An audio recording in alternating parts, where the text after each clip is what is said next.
Vessel থেকে ঝাঁপ দিয়ে বুড়িগঙ্গা নদীতে তলিয়ে গেল এক ব্যক্তি। ঘটনাটি ঘটেছে শনিবার রাত 8টা নাগাদ। পুলিশ ও স্থানীয় সূত্রে জানা গিয়েছে, লট নম্বর 8 থেকে যাত্রী বোঝাই করে একটি ভেসেল কচুবেড়িয়ার দিকে যাচ্ছিল, যার পথে বুড়িগঙ্গা নদীর মাঝখানে হঠাৎই এক ব্যক্তি ঝাঁপ মারে। ওই ভেসেলে থাকা যাত্রীরা ঘটনাটি দেখতে পান, তারা চিৎকার শুরু করে দেন। এরপরেই তারা ভেসেলে থাকা কর্মীদের বিষয়টি জানান। খবর দেওয়া হয় হারুড পয়েন্ট কোস্টাল থানায়। তৎক্ষণাৎ বুড়িগঙ্গা নদীতে ওই ব্যক্তির খোঁজে তল্লাশি শুরু হয়। রবিবার সকাল পর্যন্ত নিখোঁজ ওই ব্যক্তির খোঁজ পাওয়া যায়নি। এদিন সকাল থেকে নদীতে আবারও তল্লাশি শুরু হয়েছে, তবে নিখোঁজ ওই ব্যক্তির পরিচয় এখনো পর্যন্ত জানা যায়নি। মূলত পক্ষে আমাদের কর্মীরা যে যেরকম ভাবে ডিউটি করে সেরকম ডিউটি করছে। হঠাৎ মাত্র নিচ থেকে চিৎকার, ভ্যাসেল ছাড়ার ঠিক 15 মিনিটের মধ্যে চিৎকার, 10-15 মিনিটের মধ্যে চিৎকার কি না ভ্যাসেল থেকে লোক ঝাঁপ দিয়েছে। শুনতে পেয়ে আমাদের ভ্যাসেল কর্মী তৎপরতার সঙ্গে সঙ্গে ভ্যাসেলকে তার ঘুরিয়ে মোটামুটি খোঁজাখুঁজি করে গভীর রাত, প্রায় রাত্রি মানে এতটাই অন্ধকার ছিল যে কোনো আর কোটালের প্রবল স্রোত, সেই কারণবশত ভ্যাসেল ঘুরিয়ে দীর্ঘ সময় খোঁজাখুঁজি হয়েছে কিন্তু পাওয়া যায়নি।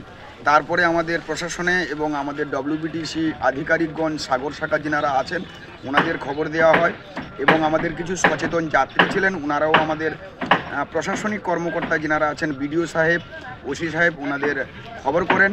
আমাদের লট নম্বর 8 1 নম্বর যেটি থেকে ভ্যাসেল ছেড়ে কচুবেড়িয়ার উদ্দেশ্যে আসার সময় ঘটনাটা ঘটে।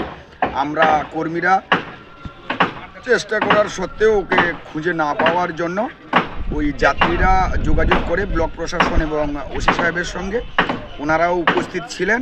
ভেসেল মোটামুটি কচুবেড়িয়া পৌঁছানোর পূর্বে আমাদের প্রশাসনিক কর্মকর্তারা পৌঁছে গিয়েছিলেন।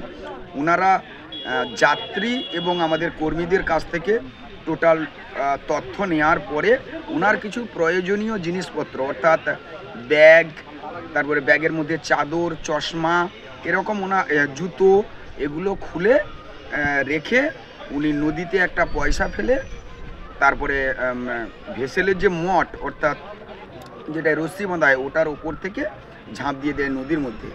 আমি সকালে মাছ আনতে যাওয়ার সময় শুনলাম যে নদীতে একজন ভেসেল থেকে ঝাঁপ দিয়েছে। এখনো খোঁজাখুঁজি চলছে, পাওয়া যায় না। তার নাম পরিচয় না নাম পরিচয় এখনো পাইনি আমরা। কখন ঘটনাটা ঘটেছিল? ও রাত্রে 8টা নাগাদ।